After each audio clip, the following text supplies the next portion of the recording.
चलिए देखिए, तो कोनिक सेक्शन स्टार्ट कर रहे हैं, लेकिन कोनिक सेक्शन में अपना पहला टॉपिक है सर्कल। कौन? सर्कल आप सबको पता है क्या होता है? Circle is a collection of points. कौन से points? Which are at a fixed distance from a fixed point.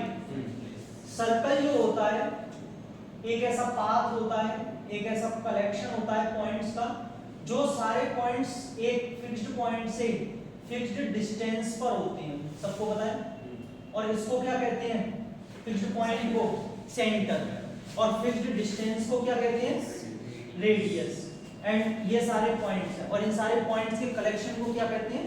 Circle. या इन सारे पॉइंट्स के कलेक्शन से बनने वाले पाथ को सर्कल कहते हैं। ये बात सबको समझ में आ गई? कुछ बनाने की जरूरत तो शायद होगी नहीं, मुझे लगता भी नहीं। बेटा सर्कल की इक्वेशन सबसे ज्यादा सिंपल होती है जब सर्कल का सेंटर ओरिजिन पे होता है, ठीक?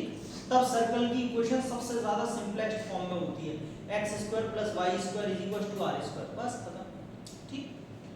लेकिन अब समझेंगे, अब हमको सिंपलेस्ट तो बनानी है, हमको तो जनरल यहाँ पे इक्वेशन बनानी है सर्कल की, जिससे हम सारे क्वेश्चंस उसके सॉल्व कर सकें।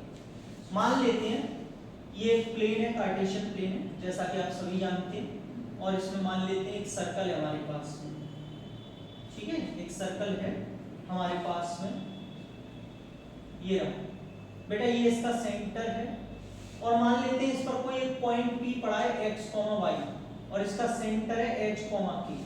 गलत तो नहीं है? इसमें गलत होगा भी क्या? कुछ नहीं है। सेंटर के कोऑर्डिनेट्स मान लिए और एक पॉइंट जो उसकी सर्कमफेरेंस पे पड़ा है उसके पॉइंट्स मान लिए, क्योंकि ये कार्टेशियन प्लेन में तो कोऑर्डिनेट्स तो होंगे ही होंगे। यहां से लेके यहां तक क्या है? ये रेडियस। सही है। आप मुझे बात बताइए, ये भी एक पॉइंट है, ये भी एक पॉइंट है, दो पॉइंट्स के कोऑर्डिनेट अगर दिए तो दो पॉइंट्स के बीच में डिस्टेंस कैसे फाइंड आउट करते हैं?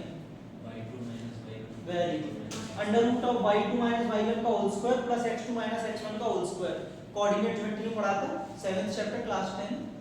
ये रेडियस है, तो बेटा मैं बात कर रहा हूं OP = r, रेडियस है, और OP मतलब डिस्टेंस बिटवीन टू पॉइंट्स, जिसका फॉर्मूला होता था √x2 - x1 का होल स्क्वायर, x2 - x1 का whole square plus y2 - y1 का होल स्क्वायर = r। बेटा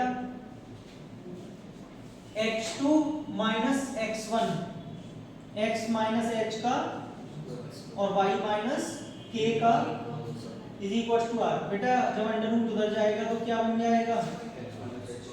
x - h का होल स्क्वायर, y - k का whole square = this is the required equation of a circle. समझ में आ गया? यही रिक्वायर्ड इक्वेशन है जहां पर x और y वो पॉइंट्स होंगे जिनसे वो सर्कल पास होगा, और h और k हमेशा क्या रहेंगे? इसके सेंटर। सबको समझ में आ गया? भैया नोट कर लीजिए, सर्कल का कॉन्सेप्ट खत्म हो जाए, यही इसकी इक्वेशन है।